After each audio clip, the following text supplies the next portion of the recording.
A massive scientific breakthrough has just occurred. A long extinct species, okay, has been brought back from the dead from 10,000 years ago. So it's almost equivalent to Joe Biden uncovering one of his first grade school pictures. But yes, the direwolf walks the earth once again. It's an absolutely amazing breakthrough, and one that's going to have big, long-lasting repercussions as a society, because yeah, if we're bringing back direwolves, what else could possibly be brought back? Lions, certain subspecies of lions, certain subspecies of trout. What I'm meaning to say, and as Gary properly points out, the direwolf came back. The sigil of House Stark has come back to life before we got Winds of Winter, which is absolutely insane and a damning indictment because the fat guy can't finish the damn books. But yeah, instead of working on the books, hell, instead of doing anything, he's out there singing the praises of a new shiny project that he has, probably just a couple of years before he decides to dump on that one because there's a new project on the horizon. Because guys, guess what? It's happening again, and this hurts, man, because I was a big advocate for season 1 of House of the Dragon, and I even defended season 2, and now it's happening again.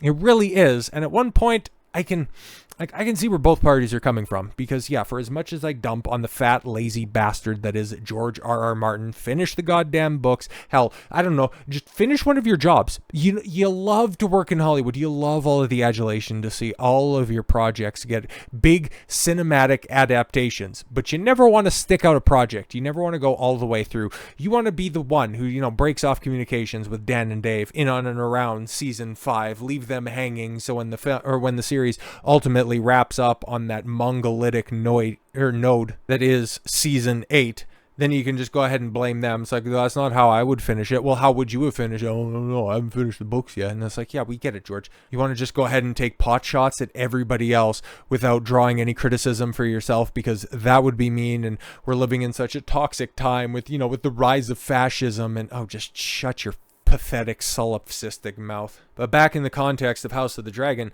he was so effusive with his praise for Martin-Condal about the changes that he made to Viserys Targaryen, how it's a better adaptation of the character than even he wrote in the histories, that is, Fire and Blood. He fleshed him out as a character, and Paddy Constantine brought him to the screen in a way that not even he could imagine, and did a phenomenal job with it. And he was over the moon. He was singing the praises of that show, and he was so happy to be a part of that production. And then, after the conclusion, and people were left scratching their head going, that's all you got for season 2? What the hell happened? Then you wanted to go ahead and started, sniping in your stupid little blog, and then deleting it after passively aggressively taking shots at the production. Oh, wings of the butterfly, and if you don't respect the source, it'll all just fall apart like tissue paper. Which, yeah, when you're adapting a larger work like that, if you don't properly take into account the things that you're changing, it could end up having long-term effects that you can't properly set up as written, or just ends up fundamentally closing off an avenue of approach and of storytelling that you didn't necessarily consider when you made those initial changes. Because yeah, George is a lazy bastard, but when he does work, he is very well thought out in his production. The books are solid. What he works on is very high quality. It's just, he's got the work ethic of a slug and an ego that is unrivaled. So House of the Dragon boss says George R.R. Martin criticizing the show was disappointing. I made every effort to include him.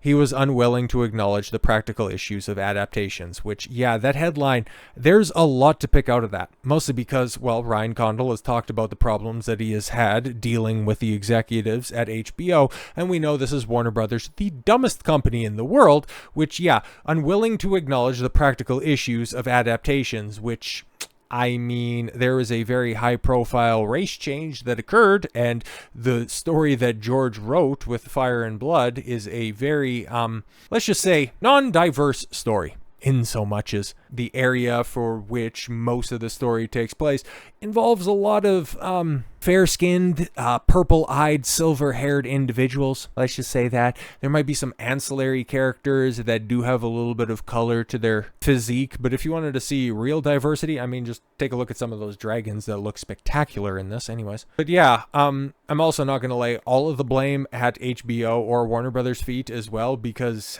you also kind of fumbled Blood and Cheese, okay? That was apparently one of George's big, hang-ups, which honestly, I could see HBO stepping in on that one, going, yeah, we're not really down with the whole child murder thing. So if you just want to go ahead, we don't want to make it so graphic so that it's like we specifically see a kid's head roll off and, one of the murderers goes over to the other kid that was overlooked and leave any kind of long-term psychological trauma with him. We don't want to go that route, even though it's a mature show and crazier shit happens in it. But okay, cool. If that's an issue, if that was one of the practical issues, I can kind of see why you made that change and long-term storytelling, because I know bits and pieces of this, right? Like, I know eventually how the story is going to end, how season 3 is going to culminate, and how we're going to look forward to a very, very different looking cast of characters for season 4 when we eventually get there. Realistically, the outcome of Blood and Cheese, while it was a considerable step down, you really ended up with the whole there's no real male heir and Aegon getting usurped by his brother, spoilers, I guess, ended up culminating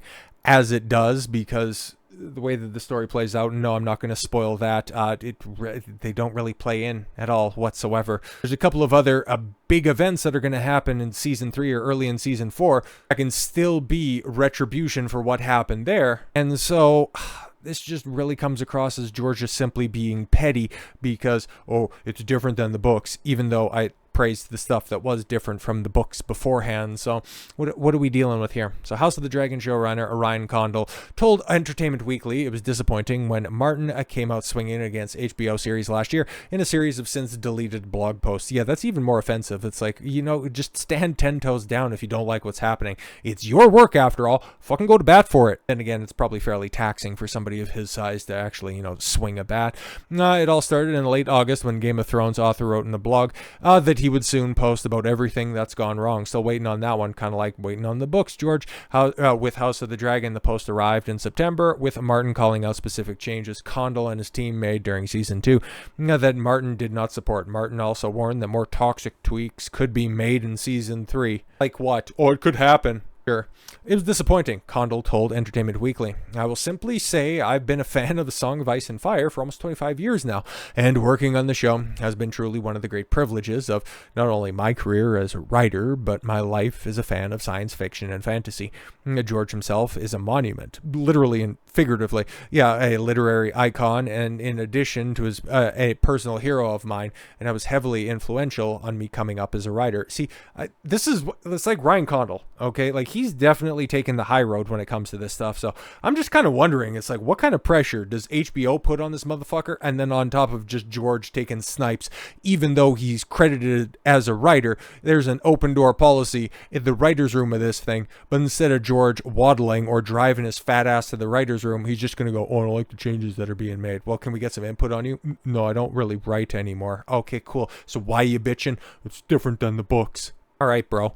House of the Dragon is based on George R.R. Martin's Fire and Blood, which Condal has frequently said was always going to require a looser adaptation since the book is not a traditional narrative. Yes, of course, it's a history book. You get little bits and pieces. It's also told by 3 unreliable narrators. So yeah, it's a bitch to adapt word for word because you don't know what the fuck the story actually is. So that's a big problem. It's an incomplete history. Well, yeah, everything in regards to George is incomplete, okay? The Dunk and Egg series that's coming out is based on an incomplete set of works. We know where everything generally ends up in House of the Dragon. You know the lineage. You know what eventually does happen. With Dunk and Egg, it's everything leading up to the events of Game of Thrones, right? Like it's said a little bit beforehand. I won't get too technical because I also know, yeah, where that ends and ultimately where that is in the timeline. But yeah, we still, what is there, like 2 or 3 books still left in that series? I think there's at least 2. There might be 3. So yeah, just chalk that up as another series that's not going to get completed before the fat boy kicks the bucket.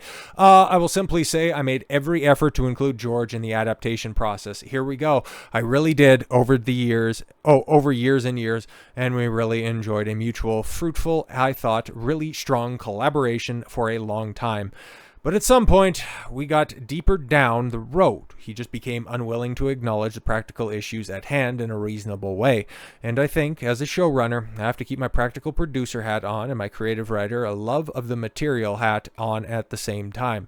Oh, so what else are you alluding to? At the end of the day, I just have to keep marching not only the writing process forward, but also the practical parts of the process forward for the sake of the crew, the cast, and for HBO, because it's my job, he continued. And so I can only hope that George and I can rediscover that harmony someday, but that's what I have to say about it. Oh, so George is just totally disassociating himself from the show. He's going to continue to take shots at the project. And yeah, all of his bot fans that are out there that just tacitly hang on to every word. He's got that same legion of fans that whenever I post a video about, wow, look at that. He's got another excuse for not finishing the books. Oh, he doesn't owe you anything. Oh, he's brilliant. He's working on it. You don't know the process. Could you write anything better? No, we're just simply acknowledging reality of this fat bastard doesn't like to take criticism, doesn't like to do the work. He just simply wants all the adulation. He wants all of the benefits and none of the risk. He wants all of the credit and he wants none of the responsibility. And the moment that anything gets a little bit too difficult for him, he just immediately has his Jabba the Hutt-like menagerie carry him out of the tenuous situation.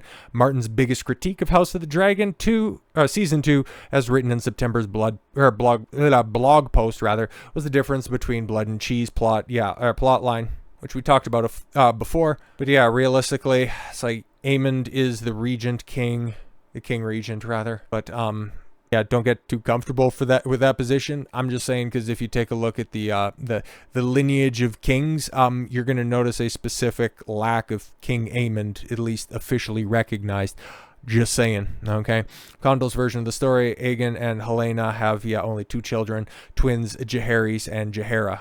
Or Jaehaera and Jaehaerys, rather. Yeah, there is no Maelor, right, Prince Maelor. Condal reassures Thrones fans in his EW interview, yes, that there is nothing we do on the show without talking it through and thinking about it very deeply for usually many months. I just really hope that you kick Sarah Hess's untalented ass out of the writer's room this time around, okay, because she wrote that atrocious season 8 episode, and then also something a little bit earlier in the season as well, and then also that abhorrent, the one bad episode of season 1, episode 9, yeah, she was responsible for that. Like, she's a blight on that show. So if you just go ahead and diminish her responsibilities, if you get into a little bit of a tizzy and just a loose communication there, I wouldn't necessarily say it would be much of a loss. But yes, going back to his quote, there's nothing we do on the show, a lot of thinking, if not for years. I just want to say that the creative decisions that we made in the show all flow through me, every single one of them, and that this show that I want to make and believe as a fan of Fire and Blood and a deep reader of the material, it is an adaptation that we should be making not only serve, yes, Fire and Blood, but also a massive television audience. Now, okay, this is something totally different, right? Because we talk about showrunners and, producers all the time. He's taken all of the responsibility for this, okay? He's like, this is my production. If you have criticisms, you come to me with this one, okay? I tried to work with George. It's not working. Hopefully we can work something out in the future, but I am just really focused on making this the best project possible. So that's why I have hope that season 3 pulls it off, because we know that season 3 is going to start with a huge battle, the battle of the Gullet, which was being built up, showed all of the armies converging, and the way that one goes, it's going to be pretty fantastic. If it's the first 2 episodes of that season, if you just get a big old battle episode to kick things off, and then you get the aftermath after that, it's going to be wonderful. You just also know that, the reason that those 2 episodes got cut out of season 2 and slapped onto the front end of season 3 is because of budgetary restrictions, and because of the events of this story require a couple of other large-scale battles as well. What's that going to mean for more budgetary constrictions moving forward as well? So yeah, I think that Martin-Condal has done an amazing job with this. I really hope for the best for season 3. I just think there's a lot of factors working against him, but hey, Dunkin' Egg could be good, right? Because George likes that one right now, at least for the time being, right? Oh God. So with all that said, thank you all very much for the gift of your time. I've been Don Consuelo. I want you to follow your gut and get after it. Take care, everyone.